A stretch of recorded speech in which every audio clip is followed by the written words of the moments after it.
زینب نے برتن پٹکا اور اپنے حصے کی طرف چل دی اور سانجی دیوار میں جو چھوٹا سا دروازہ تھا اپنی طرف سے مقفل کر دیا۔ نیلم ہمکن بنی یہ سب دیکھے جا رہی تھی۔ حواس محال ہوئے تو اس نے بھی جواباً بے نقص سنا ڈالی۔ نیلم و زینب کی جاندار اداکاری نے کسی کو بھی شک نہیں ہونے دیا۔ نجمہ سمجھی کہ سچ مچ ان دونوں گھروں میں انبن ہو گئی ہے۔ شام ہوتے ہی وہ گھر سے نکلی اور زینب کے دروازے کے سامنے جا پہنچی۔ چاچی، مجھے امی کا یہ رویہ آپ کے ساتھ بہت حدت امیز لگتا تھا۔ شکر ہے آج تمہاری عزت نفس جاگی۔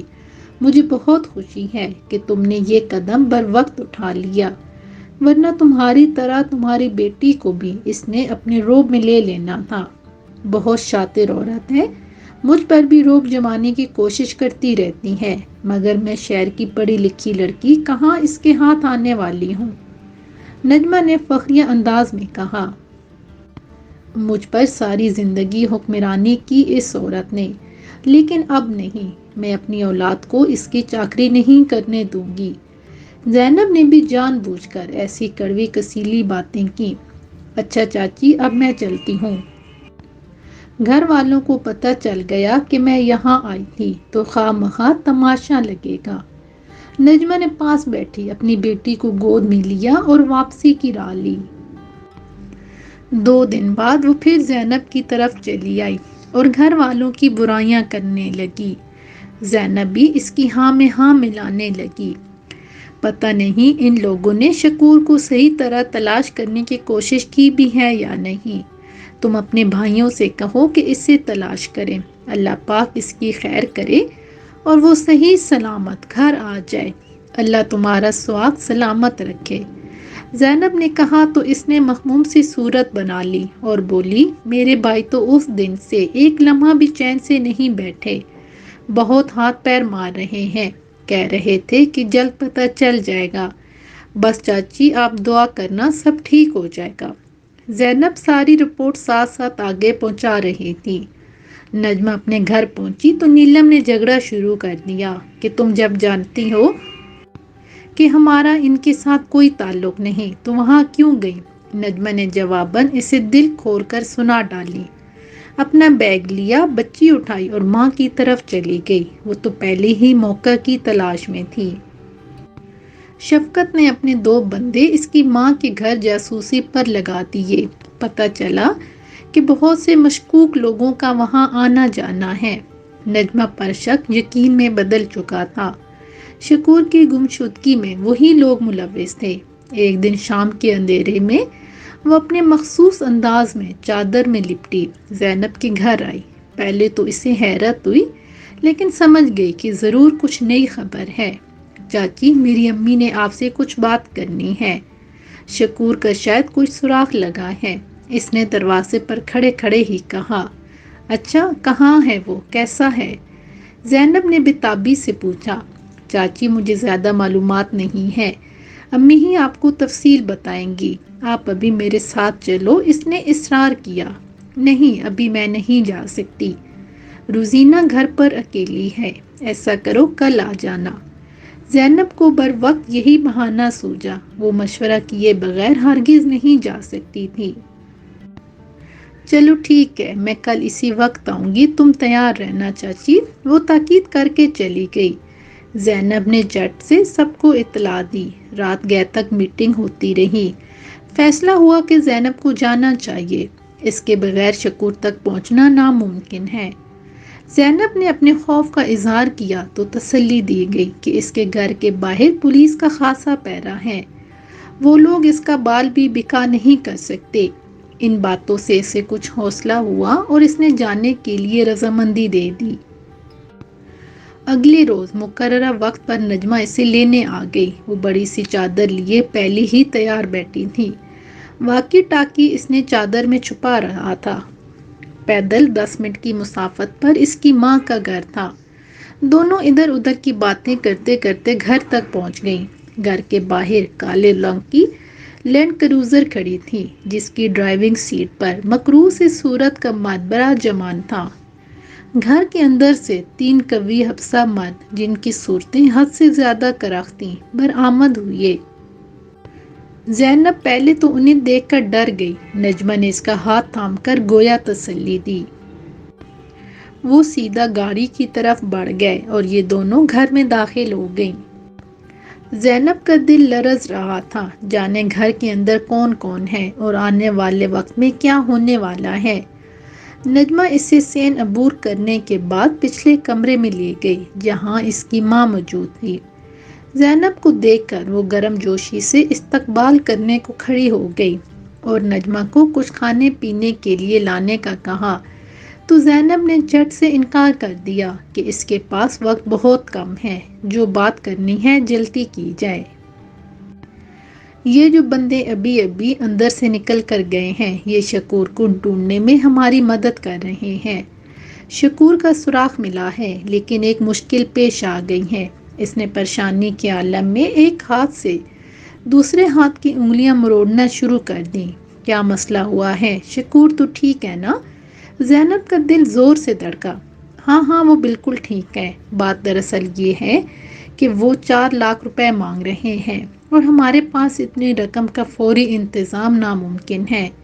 آپ اس کے باپ سے بات کرو، وہ اپنے بیٹے کے لیے پیسوں کا جلد از جلد بندوبست کرے۔ لیکن میں یہ کیسے کہہ سکتی ہوں؟ نجمہ اچھی طرح جانتی ہیں کہ میری ان لوگوں کے ساتھ ان بن ہے۔ زینب نے تیزی سے اس کی بات کاٹی۔ آپ اپنے شوہر یا کسی بچے کے ہاتھ یہ پیغام ان تک پہنچا دیں، بڑی مہربانی ہوگی۔ وہ عورت منت سماجت کرنے لگی۔ ٹھیک ہے، میں کچھ کرتی ہوں۔ زینب وہاں سے فوراً نکل جانا چاہتی تھی سو فوراً حامی بھر لی۔ نجمہ رات کے اندھیرے میں اسے واپس گھر تک چھوڑنے آئی۔ ایک بار پھر میٹنگ بلائی گئی۔ واکی ٹاکی کے ذریعے ساری گفتگو تو وہ سن چکے تھے۔ نیا لائحہ عمل تیار کیا گیا، پیسوں کا بندوبست کیا گیا۔ نجمہ چند روز کے بعد پھر چلی آئی۔ زینب نے کہا کہ پیسوں کا بندوبست ہم نے خود ہی کر لیا ہے، شکور کے باپ سے کچھ نہیں کہا۔ اب بتا دو کہ رقم کب اور کہاں پہنچانی ہے۔ نجمہ جلد رابطہ کرنے کا کہہ کر چلی گئی۔ اگلے روز جگہ مقرر کر لی گئی۔ رات 8 بجے عمر طے شدہ جگہ پر پہنچ گیا۔ پولیس خفیہ طور پر ساتھ ہی تھی۔ پولیس کا اشارہ ملتے ہی وہ اپنی سواری سے اترا، بیگ کندھے پر ڈالا، اندھیرے میں پھونک پھونک کر قدم اٹھاتا پل کی نچلی جانب بڑھ رہا تھا۔ دل کی دھڑکن اتنی تیز تھی کہ اپنے کانوں تک پہنچ رہی تھی کہ اندھیرے میں 3 سائے دکھائی دیے۔ قریب ہی ایک لینڈ کروزر بھی کھڑی دکھائی دی۔ اس کے قدموں کی رفتار قدرے کمزور پڑ گئی۔ محتاط انداز میں ادھر ادھر دیکھتے ہوئے ان میں سے ایک بندے نے آگے بڑھ کر زوردار آواز میں پوچھا، عمر نے اس بات میں سر ہلا دیا۔ اگلے ہی لمحے اس نے عمر کے کندھے سے لٹکتا بیگ اچک کر اس پر پستول تان لیا۔ شکور کہاں ہے؟ عمر نے تیز لہجے میں پوچھا۔ مل جائے گا وہ بھی۔ اس شخص نے عمر کو دھکا دیا اور تیزی سے تینوں اپنی گاڑی کی طرف بڑھے۔ پولیس کافی ہوشیاری دکھاتے ہوئے گاڑی کے پیچھے چھپ کر بیٹھ چکی تھی۔ ان کے قریب آتے ہی انہیں قابو کر لیا گیا۔ یہ حملہ اتنا اچانک تھا کہ انہیں جوابی کارروائی کرنے کا موقع ہی نہ ملا۔ گاڑی میں نجمہ کے 2 بھائی بھی موجود تھے، انہیں بھی گرفتار کر لیا گیا۔ مزید کارروائی بھی بر گرفتاری سے ہوئی۔ ان کے گھر چھاپا مار کر اس کے تیسرے بھائی، ماں باپ اور نجمہ کو بھی گرفتار کر لیا گیا۔ پولیس کے ہاتھ لگنے کی دیر تھی۔ صبح ہونے سے پہلے وہ لوگ اعتراف جرم بھی کر چکے تھے۔ سبھی کے بیان کم و بیش ایک سے تھے، سو شک کی گنجائش نہ تھی۔ انہوں نے جو بیان ریکارڈ کروائے اس نے سب کے رونگٹے کھڑے کر دیے۔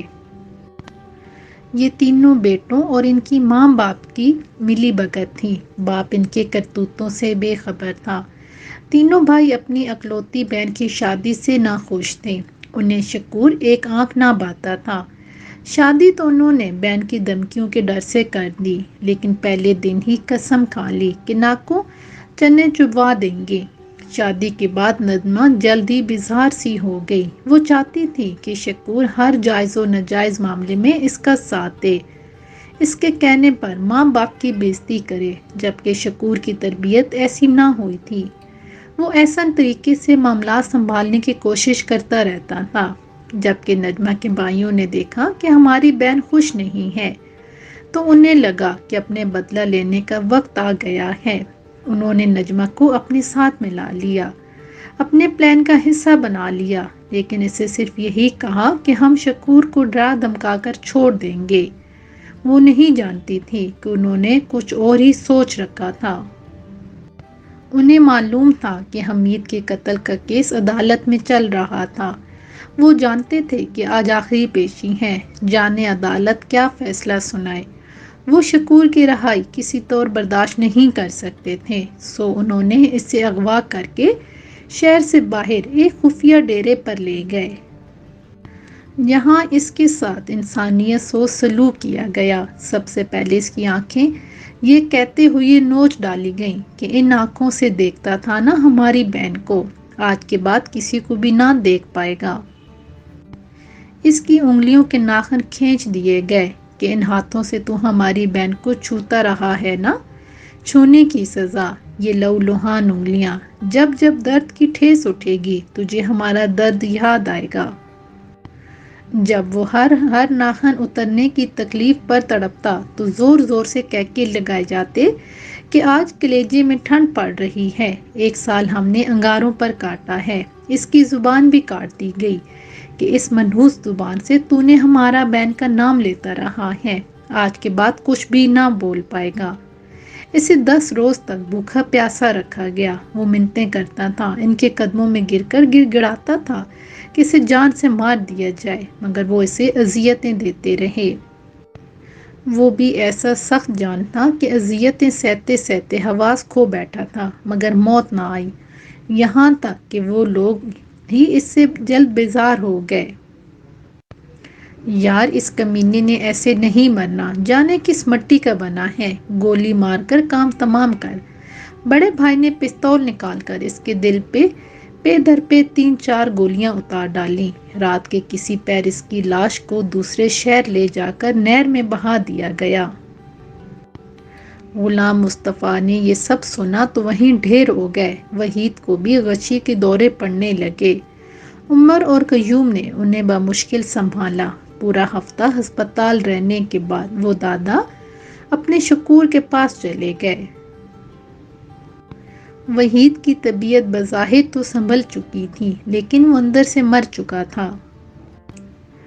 پولیس نے بتائی گئی نہر پر جا کر پوچھ گچھ کی۔ قریبی تھانے رابطہ کیا تو معلوم ہوا کہ چند روز قبل یہاں سے ایک لاش ملی تھی، جس کی حالت ہو بہو ویسی ہی تھی جیسا مجرموں سے پتہ چلا۔ اخبار میں اشتہار دیا گیا، لیکن وارثوں کا کچھ پتہ نہ چل سکا، سو اس لاش کو لاوارث قرار دے کر قریبی قبرستان میں دفنا دیا گیا تھا۔ کی قبر کشائی کی گئی اور شکور کی لاش اپنے گاؤں لائی گئی۔ دونوں دادا پوتا یہاں ایک دوسرے کے پہلو میں دفن ہوئے۔ تفتیش کے دوران پتہ چلا کہ وہ لوگ ایک نہیں 2 لوگوں کے قاتل تھے۔ حمید بھی انہی کی سازش کی بھینٹ چڑھ گیا۔ انہیں خبر ہو گئی تھی کہ شکور اور حمید کا جھگڑا ہوا ہے، تو انہوں نے شکور کو پھنسانے کے لیے حمید کے گھر یہ پیغام بھیجا کہ حمید کو شکور بلا رہا ہے اور اس کے آنے پر اسے قتل کر کے شکور کے گھر کے قریب ہی پھینک دیا گیا۔ گھر کے 2 نفوس کے چلے جانے سے حویلی میں سوگواری نے مستقل ڈیرے ڈال لیے۔ خوشیاں روٹھ گئیں، فضا میں سسکیاں گونجنے لگیں۔ نیلم انہیں جھولی اٹھا اٹھا کر بددعائیں دیتی، روتی بلکتی رہتی۔ نجمہ کا پورا خاندان جیل میں تھا، ان کے ہاتھ قانون سے بھی لمبے تھے۔ جلد ہی وہ لوگ تمام تر ثبوت ہونے کے باوجود باعزت بری ہو گئے۔ جب دنیا کی عدالت سے انصاف نہ ملے تو آسمان والے کی عدالت کھل جاتی ہے۔ یہ دنیا والے ناانصافی کرتے ہوئے بھول جاتے ہیں کہ سب سے بڑا منصب آسمان پر بیٹھا سب دیکھ رہا ہے۔ اس عدالت کی پکڑ سے بچ جانے والے رب کی پکڑ سے ہرگز نہیں بچ سکتے۔ ان لوگوں کے ساتھ بھی کچھ ایسا ہی ہوا۔ باعزت بری ہو جانے پر جشن منانے کا فیصلہ ہوا۔ نجمہ ناراض تھی کہ اسے مکمل منصوبے سے آگاہ کیوں نہیں کیا گیا تھا۔ شکور کی محبت اس کے دل کو بے چین کرتی، مگر بھائیوں اور ماں نے جیسے تیسے اسے بہلا پسلا لیا تو وہ مان گئی، کیونکہ اس کے علاوہ اور کوئی راستہ بھی نہیں تھا۔ نجمہ کا باپ ایک شریف انسان تھا۔ اس نے بیوی کو طلاق دے کر اپنے راستے جدا کر لیے اور کہیں غائب ہو گیا۔ نجمہ کی ماں نے اس عمر میں ملنے والی طلاق کو دل سے لگا لیا۔ بیٹوں نے بہت سمجھایا اور خوش رکھنے کی کوشش کی، مگر وہ اس غم میں گھلتی چلی جا رہی تھی۔